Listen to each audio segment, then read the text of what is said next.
हाँ, तो बच्चों हम लोग लास्ट लेक्चर्स में जो पढ़े हैं उसके बारे में एक बार रिकॉल करते हैं।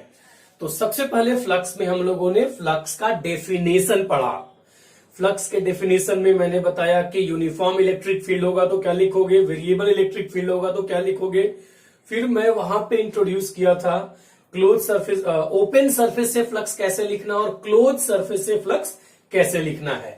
इसके बाद ओपन क्लोज सरफेस का फ्लक्स लिखने के बाद हम लोगों ने कुछ इलस्ट्रेशन सॉल्व किया था।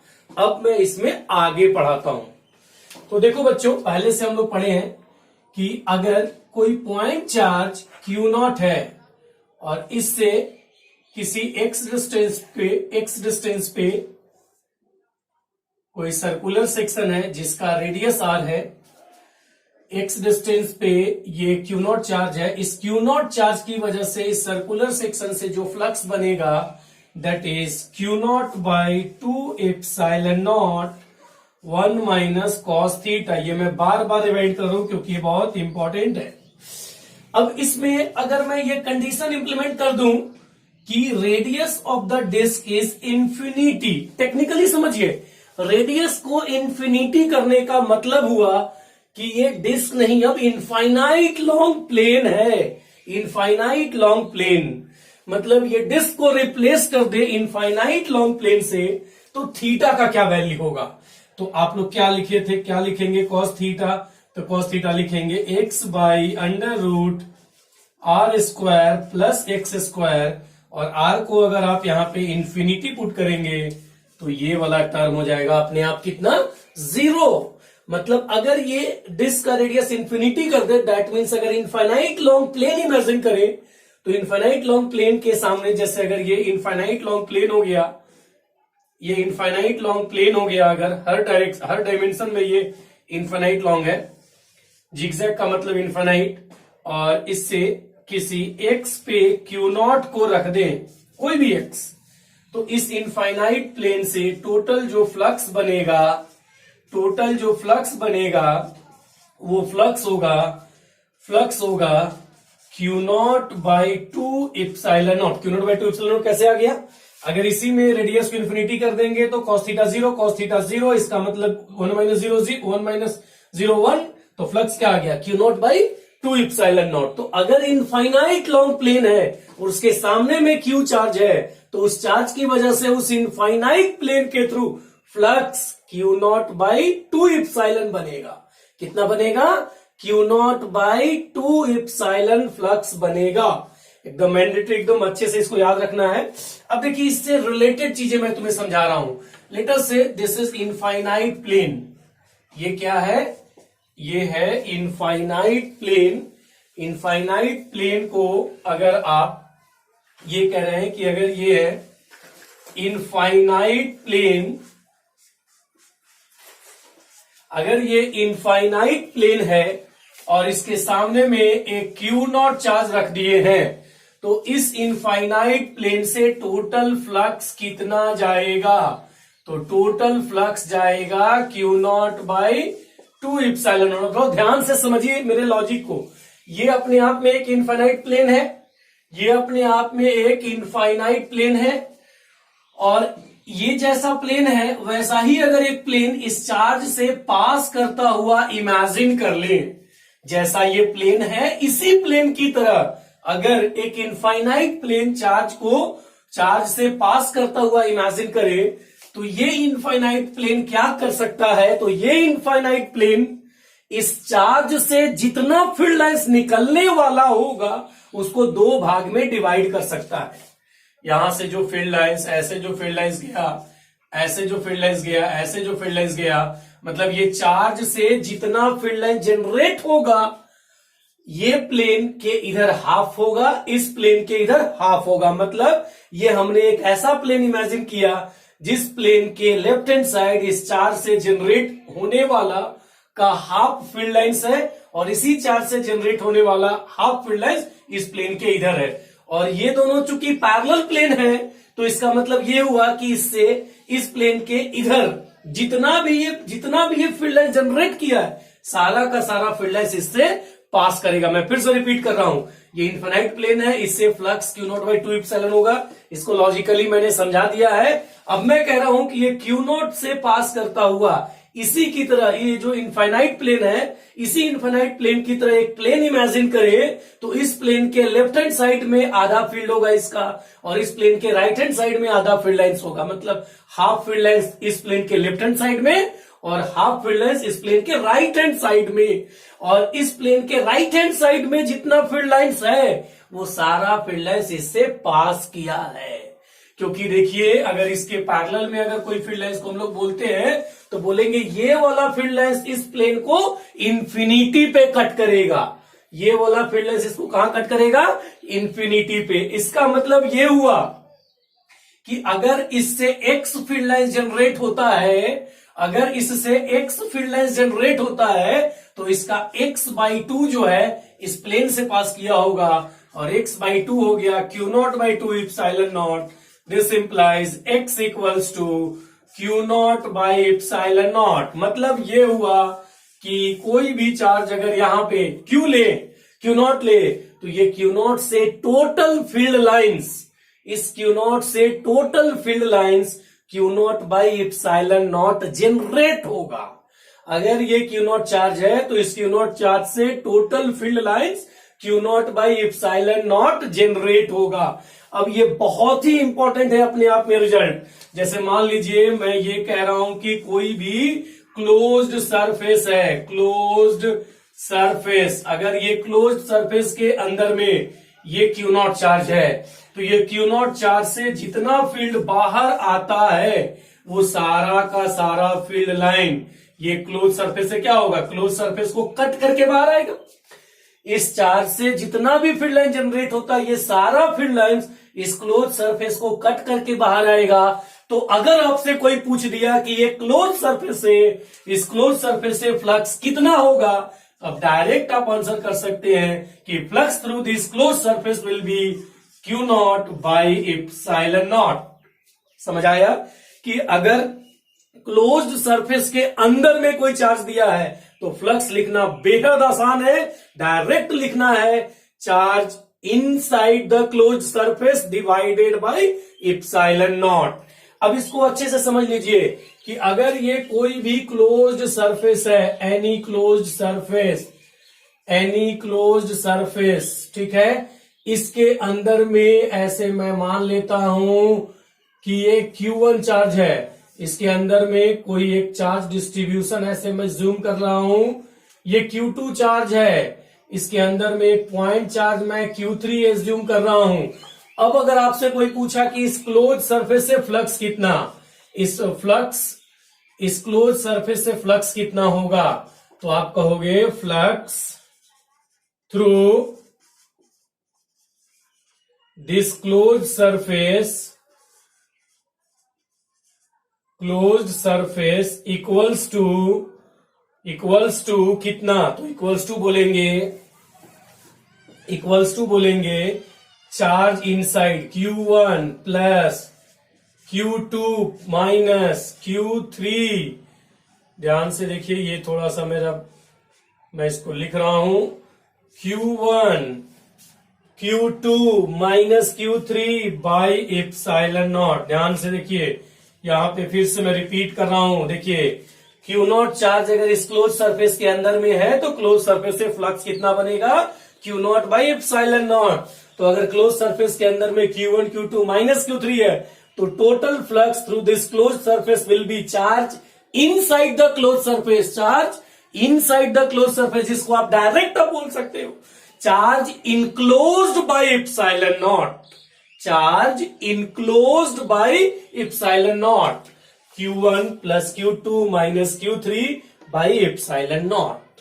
तो यहां से आप लोग अब डायरेक्ट फ्लक्स को कैलकुलेट कर सकते हैं। मतलब ये हुआ कि क्लोज्ड सरफेस से फ्लक्स को कैलकुलेट करने का अब हमारे पास दो फॉर्मूला आ गया, एक closed integral of E.dA, closed integral of E.dA, और दूसरा तरीका आ गया, अगर क्लोज सरफेस के अंदर में चार्ज है तो डायरेक्ट लिखेंगे charge enclosed by epsilon not, charge enclosed by epsilon naught. तो फ्लक्स कैलकुलेट करने का हमारे पास दो तरीका है, एक तरीका है integral of E dot D A और दूसरा तरीका है charge enclosed by epsilon not.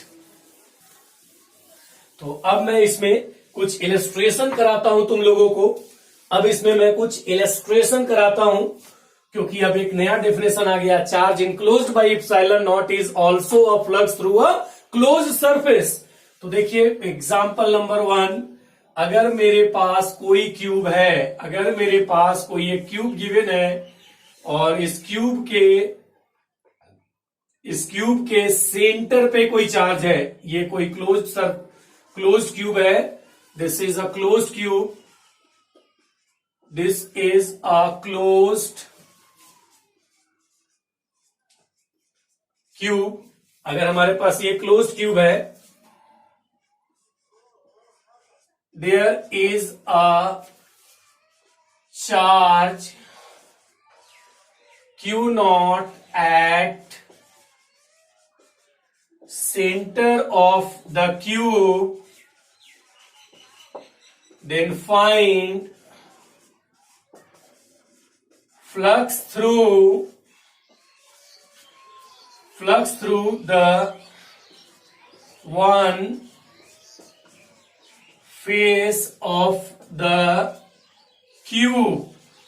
इस क्यूब के किसी एक फेस से फ्लक्स बताइए। तो देखिए ये क्यू नॉट चार्ज जो है, ये क्यू नॉट चार्ज क्यूब के सेंटर पे है, ये Q not charge total field कितना, टोटल फील्ड रेंज कितना जनरेट करता है, तो क्यू नॉट बाई इप्सिलॉन। तो अगर ये कंप्लीट क्यूब से फ्लक्स बोला जाए कि कंप्लीट क्यूब से फ्लक्स कितना, तो कहेंगे कंप्लीट क्यूब से फ्लक्स है charge enclosed by epsilon not.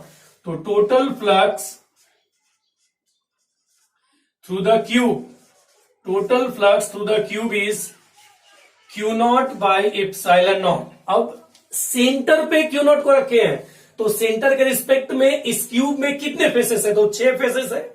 Centre के रिस्पेक्ट में इसके 6 जो फेस है, 6 फेसेस जो है, ये 6 फेसेस एग्जैक्टली सिमेट्रिक होगा। अगर किसी एक फेस से x फ्लक्स बनता है तो 6 से कितना होगा, 6 से कितना होगा, 6x। इसलिए कहेंगे फ्लक्स थ्रू वन फेस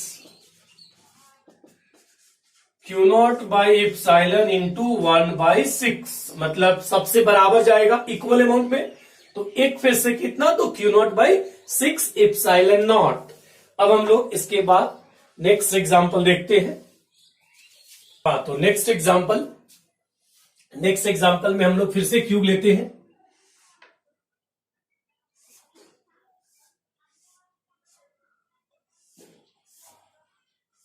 फिर से हम लोगों ने एक क्यूब लिया है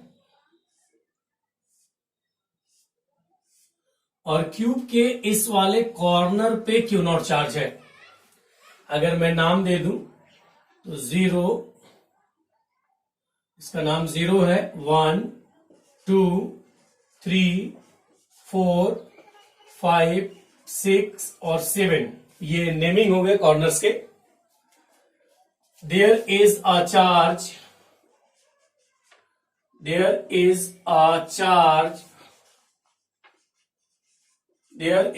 a charge q naught,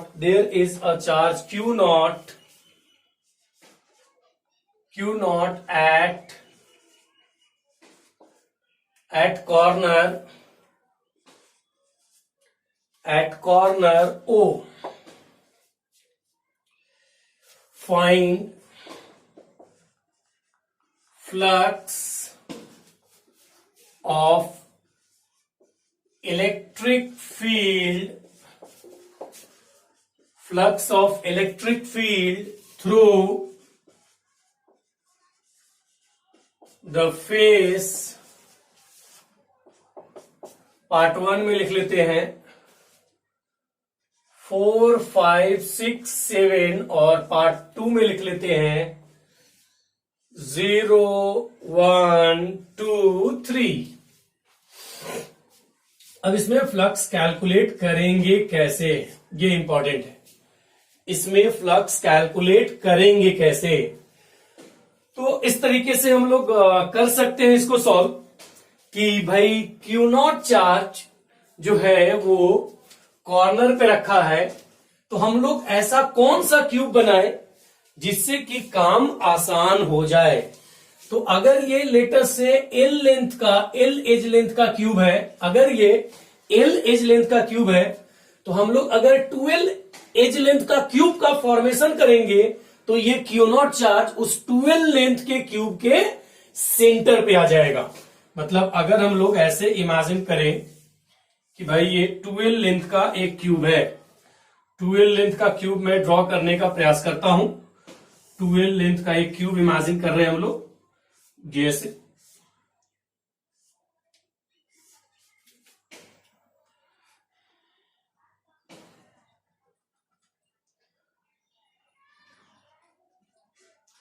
twelve length का क्यूब अगर हम लोग इमेजिन कर रहे हैं तो हम लोग देख पाएंगे कि जो चार्ज है वो चार्ज सेंटर पे है।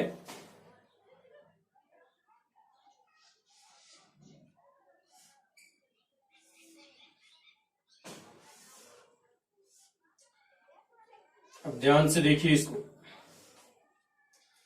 ये जो है एक क्यूब बन गया। ये क्यूब का ये एक एज है, एक एज ये है, एक एज ये है, एक ये, एक ये, एक ये, और ये फ्रंट में है। तो फ्रंट का एक क्यूबिकल ब्लॉक बना। मतलब अगर ये टोटल लेंथ 12 है तो मैं कह रहा हूं कि ये वाला लेंथ कितना है, L। अब एक क्यूब है, इसके साइड में एक और क्यूब होगा, 2 क्यूब हो गया। इसके पीछे 2 क्यूब होगा, एक ये, इसके बगल में एक है, सामने देखिए इस वाले को यूज किया है ना, इस एरिया को यूज किया है ना, तो इसके पीछे में भी, इसमें भी एक क्यूब होगा, 2 हो गया। तो वैसे ही 3 4 4 क्यूब हाफ में, और ऊपर हाफ में क्या होगा 4 क्यूब, तो टोटल 8 क्यूब हो गए। इसका अगर एज लेंथ L है तो बड़े वाले क्यूब का एज लेंथ कितना हो गया, 12। अब इसके सेंटर पे यहां चार्ज है, सेंटर पे चार्ज है। तब ध्यान देंगे तो क्यू नॉट के रिस्पेक्ट में 4 5 6 7 जो प्लेन है, 4 5 6 7 प्लेन, मतलब इसके हिसाब से देखा जाए तो इसके हिसाब से अभी आप आराम से समझ पाएंगे।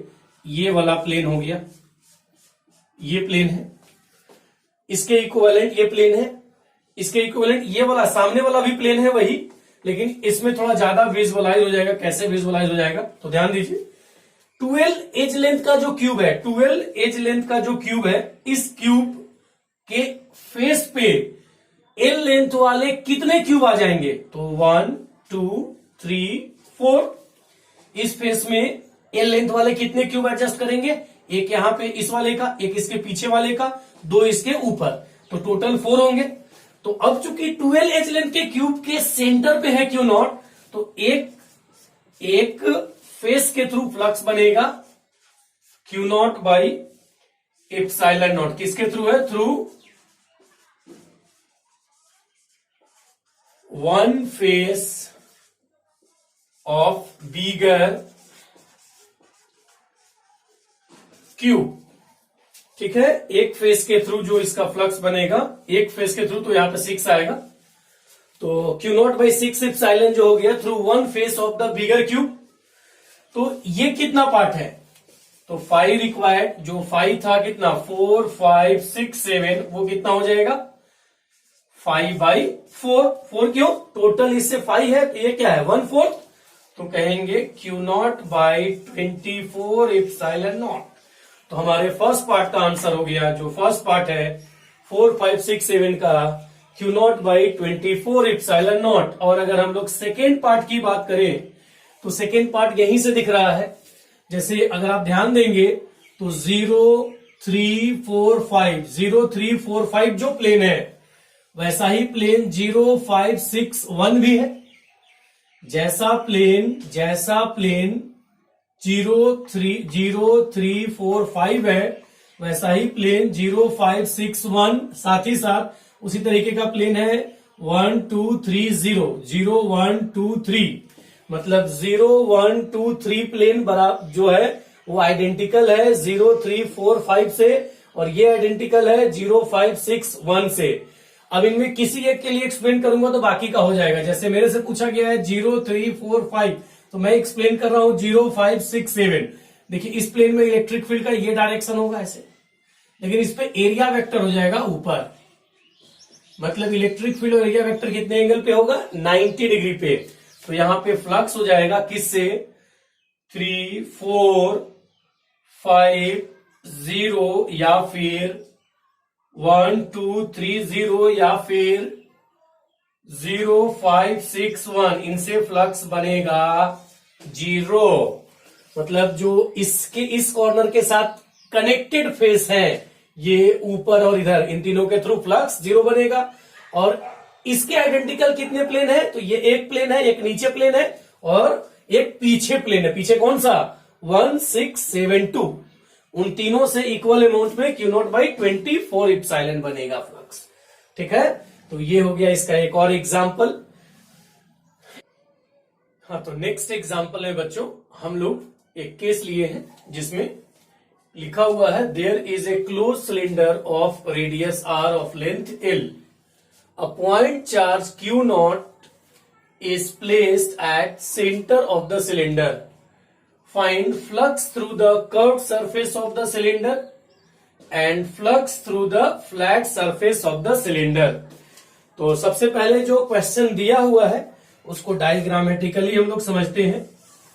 तो ये कोई एक सिलेंडर है, ऐसे हम लोग इमेजिन कर लेते हैं कि ये कोई सिलेंडर है ऐसे। इसके सेंटर पे, यहां पर एक्सिस पे सेंटर पे ये Q0 चार्ज दिया है, और ये जो लेंथ है ये L/2 है क्योंकि टोटल लेंथ L है, और रेडियस जो है वो R है। ये रेडियस R के बराबर गिवन है। हम लोगों से पूछा है कि कर्व सरफेस से कितना फ्लक्स बनेगा और फ्लैट सरफेस से कितना फ्लक्स बनेगा। तो सबसे पहले हम लोग इसमें इजी वे में फाइंड आउट कर सकते हैं कि टोटल फ्लक्स कितना है। तो टोटल फ्लक्स क्लोज्ड सिलेंडर के थ्रू बनेगा Q0/ε0। टोटल फ्लक्स कितना बनेगा? Q0/ε0। तो हम लोग कह सकते हैं कि phi total through the cylinder is Q0/ε0। ठीक है, phi total through the cylinder है Q0/ε0। तो अगर टोटल फ्लक्स सिलेंडर के थ्रू Q0/ε0 है, तो अब हम लोग कैलकुलेट करेंगे फ्लैट सरफेस से कितना बनेगा। तो देखिए फ्लैट सरफेस वाला फाइंड आउट करना आसान है क्योंकि ये फ्लैट सरफेस एक तरीके से सर्कुलर सेक्शन हो गया और ये पॉइंट चार्ज सर्कुलर सेक्शन के एक्सिस पे रखा हुआ है। ये वाला डिस्टेंस है L/2, ये हाइट है R, ये वाला एंगल भी मिल जाएगा हमें। ये एंगल कितना मिलेगा? तो cos थीटा मिलेगा B/H, that means L/2 divided by √R² plus L²/4। मतलब ये एंगल मिल गया हमें। अब कहेंगे flux through one of the flat surface, flux through the one of the flat surface is Q0/2ε0 1 minus cos theta. Cos theta is how much? L/2 √R² plus L²/4। तो ये आ गया हमारा एक फ्लैट सरफेस के थ्रू flux कितना। अगर एक फ्लैट सरफेस के थ्रू ये फ्लक्स हमें मिल गया तो हम लोग कहेंगे कि total flux equals to flux through the curve surface plus 2 times flux through the flat surface. 2 times क्यों? यहां भी फ्लैट है और यहां भी फ्लैट सरफेस है, मतलब जितना इससे फील्ड निकलेगा उसका कुछ पार्ट इन दोनों फ्लैट से और कुछ कर्व पोर्शन से निकलेगा। तो अब इसको हम लोग कर्व पोर्शन को यहां से फाइंड आउट कर सकते हैं। तो flux through the curve portion equals to हो जाएगा हमारे पास टोटल कितना है? तो Q0/ε0 है, और फ्लैट सरफेस का हम लोगों ने फाइंड आउट कर रखा है। तो 2 × Q0/2ε times 1 minus L/2 / √R² + L² / 4। तो फाइनल यहां पे आंसर देंगे flux through the curved surface equals to, ये 2 से 2 हम लोग चाहे तो यहां पे कट कर सकते हैं और दोनों में Q0/ε0 कॉमन आ जाएगा। Q0/ε0 कॉमन आ जाएगा तो 1 - 1 कट जाएगा, +1, that means L/2 √R² + L² / 4। तो ये हो गया कर्व्ड सरफेस का आंसर। कर्व्ड सरफेस से ये फ्लक्स बनेगा और फ्लैट सरफेस से, एक फ्लैट सरफेस से इतना बनेगा। अगर दोनों का पूछा हुआ है तो इसको 2 से मल्टीप्लाई कर देंगे, ठीक है। तो ये हो गया इस क्वेश्चन का आंसर। मतलब देखिए वो सर्कुलर सेक्शन के एक्सिस पे जो चार्ज रखा है ना, तो सर्कुलर सेक्शन से कितना फ्लक्स बनता है वो बहुत ही इंपॉर्टेंट है। तो इसलिए आप लोग इसको उस फॉर्मूला को याद रखिए ही। हाँ तो बच्चों नेक्स्ट एग्जांपल है, ये कोई भी किसी ऑर्बिट शेप का क्लोज्ड सरफेस है। ऑर्बिट शेप का ये क्लोज्ड सरफेस है। इस क्लोज्ड सरफेस के इनसाइड में पॉइंट चार्ज Q0 रखा हुआ है। इस ऑर्बिट शेप के क्लोज सरफेस का एक फेस सर्कुलर है जिसका रेडियस दिया है और इसके सेंटर से नीचे √3R पे ये Q0 चार्ज है। √3R पे क्या चार्ज है? Q0 चार्ज है। तो there is a close surface whose one of the face is circular of radius R, a point charge Q0 is placed inside the curved surface as shown. Find flux of electric field through the curved surface. तो इस curved surface के through electric flux find out करना है। तो इसमें हम लोग फिर से देख सकते हैं कि ये फ्लैट पोर्शन से फ्लक्स निकालना बहुत आसान है। यहां से यहां ये R, ये √3R, तो ये डिस्टेंस हो जाएगा 2R। ये 2R कैसे आ गया? तो पाइथागोरस थ्योरम लगाएंगे, √3R का whole square plus R², √3R का whole square plus R² is 4R²। 4R² में √4R² मतलब उसका √2R हो गया। तो ये आ गया। यहां से आप इस थीटा को फाइंड आउट कर सकते हैं, cos theta B/H, that means √3R/2R √3/2, ये cos थीटा का वैल्यू आ गया। तो कहेंगे flux through the flat surface is Q0/2ε0 1 - cos theta, that means √3/2। तो flux through the flat portion मिल गया। लेकिन हम लोगों को क्वेश्चन पूछा है flux through the curved surface. Curved surface से कैसे आएगा? तो कहेंगे total flux equals to flux through the curved surface plus flux through the flat surface. और यहां पे टोटल फ्लक्स अगेन होगा Q0/ε0 और फ्लैट सरफेस के थ्रू फ्लक्स हो चुका है Q0/2ε 1 - √3/2 plus flux through the curved surface. ध्यान रखें मैं इसमें यहां पॉजिटिव साइन ले रहा हूं क्योंकि चार्ज इनसाइड में है तो फील्ड बाहर आएगा और एग्जिटिंग फ्लक्स पॉजिटिव होता है। और यहां से आप लोग flux through the curved surface लिख सकते हैं Q0/ε0 टाइम्स 1 - 1/2 प्लस √3/4। मैंने क्या किया, इसको LHS में लाया और इन दोनों में Q0/ε कॉमन ले लिया। तो इसकी जगह 1, इसकी जगह -1/2, मतलब -1/2 और माइनस प्लस तो 1/4। तो ये हो गया आपको flux through the curved surface is Q0/ε0 into 1/2 plus √3/4।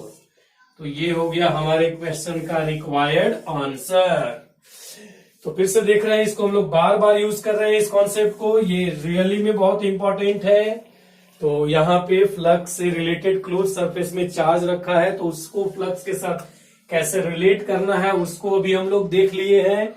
अब हम लोग बेसिक्स जो फ्लक्स का है वो ऑलमोस्ट सीख चुके हैं। अब हम लोग यहाँ के बाद नेक्स्ट लेक्चर में गॉसेस लॉ को इंट्रोड्यूस करेंगे और उसको पढ़ेंगे। ठीक है, तो फ्लक्स का कहिए कि पार्ट कंप्लीट हो गया। इससे रिलेटेड है गॉसेस लॉ, तो आगे के लेक्चर्स में गॉसेस लॉ पढ़ाया जाएगा। ठीक है, तो दैट्स ऑल फॉर टुडे।